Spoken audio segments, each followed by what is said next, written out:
in the traditional territories. We would like to begin by acknowledging that the land on which we gather is the traditional territory of the Haudenosaunee and Anishinaabeg.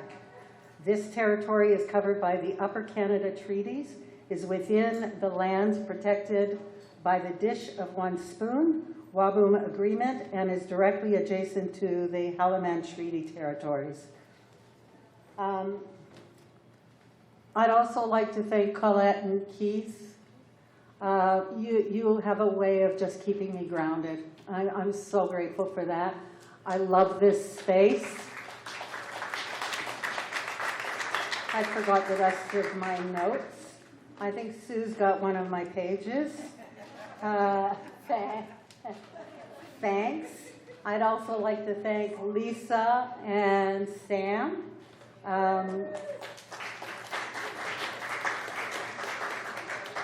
You know, when I thought about using the square, I thought, like, I've never used one before. This is also my first book. And I think one of the things that happens when you've had your childhood stolen, your virginity stolen, you've lost so much, that as you begin to heal, you start claiming every first with excitement and joy and a little bit of nerves, which is why I asked everybody if you could bring cash instead. Everybody's got drinks? Everything else? Great.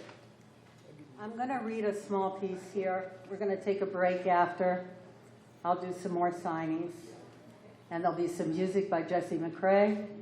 I want to thank Susan and Robin. They were fantastic. That was my first time here a year.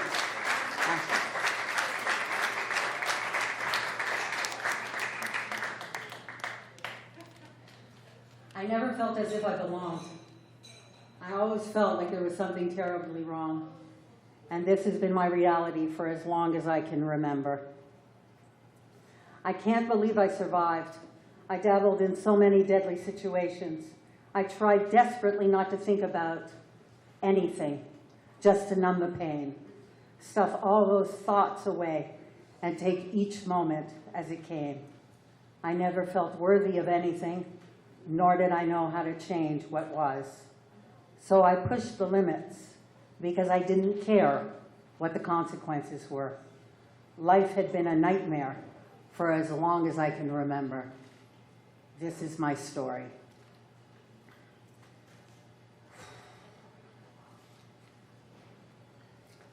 The year was 1957 when I came into 1957, the year I came into this world, born on the cusp. I was born the ass end of the bull and the beginning of the twins, birthed between daylight and nightfall. That silvery hue between darkness and light, that's when I came to be. Life unfolds ironically. The first 3 years in Cornwall, we were a family of 3. It was temporary. As a young child, one of the things I remember feeling was the tension in our home, though I never heard any yelling or fighting, but the air was sick. There was a heaviness that you could cut with a knife. You know that energy you feel when you walk into a room and think, oh shit, get me out of here? It was like that. My folks often left me in the care of the Belazis. They ran a boarding house. I spent the whole summer there while my mom was working out the divorce details, so I'm told. Mrs. Belazi was a kind woman, motherly looking, round in stature, long black hair streaked with gray. She wore it always in a bun with a net over it. I never saw her without an apron, and you could always find her in the kitchen. She's the one who potty trained me, who raised me to a certain degree. Her husband, whom I don't remember, but discovered later, was a pedophile and was rarely seen. They, or should I say she, ran the boarding house, renting rooms to travelers, salesmen, short-term gents, though some were hardly what you would call a gentleman. I remember being in the parlor room. I was a little girl, getting little girl attention, but some of that attention was not the kind any mother would want their child to get. No real parent was ever present to say anything. I only recall faint images of pant fabric and various renters and their odd facial outlines that stood out in my mind. One man's pants I distinctly remember. They were gray trousers, and something grew and moved in those pants. He started to sweat and to make grunting noises.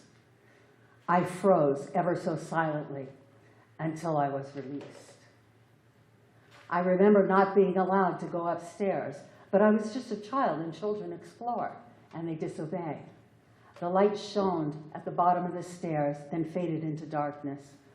The wooden staircase went halfway up to a platform and then took a turn the rest of the way. This staircase passage was dark, and I was afraid, but I walked through the darkness towards the light at the end of the hall. It was bright sunshine flooding into the room, and I was drawn towards the light. It was beautiful. There was an old man, whom I now think was Mr. Balazzi, sitting on the bed in the room at the very end of the hall. He sat on the edge of the bed with his brown flannel pants and one of those standard white undershirts men of his age used to wear, and his suspenders hanging off his shoulders and his feet barely touching the ground. I'm going to stop there because it gets heavier, and I think we could all use a break, and we're going to have some more music, because if not, I'm going to end up reading the whole book, and that's not going to work. I am going to do a reading. Sell those. You've got more to sell. Yeah. I'm going to do another reading after. The original one that I was going to do isn't. I'm going to do Listen, and there's a little bit of a story behind that, but I'll share that after. We have Jesse McCrae. We may have a surprise. No? Okay, we don't have a surprise. No pressure. We don't have a surprise. But there, anyway, I don't know what to say. Doing this as my first book, I think part of the intrepidation is the thought of how you're going to look at me after you've read it, to which I have no control over. It was harder to write this book than it was to live the story. Okay? Because back then I was completely disassociated. I remember disassociating, and it was, if you could picture a huge piece of Velcro and the sound it makes when you tear the two pieces apart. And I've worked my ass off to reconnect, done a ton of inner child work. When I found out I was pregnant at 42, she was a motivator and a driving force, because I wanted my daughter to have a mother who was emotionally present, because my mother is not, she's just not able. And I was angry for a lot of years. I'm not angry with her anymore. I want to be accepted for my shortcomings and my own craziness, which means I need to accept hers for her inability and other people for their quirkiness. Okay? So on that note, let's drink.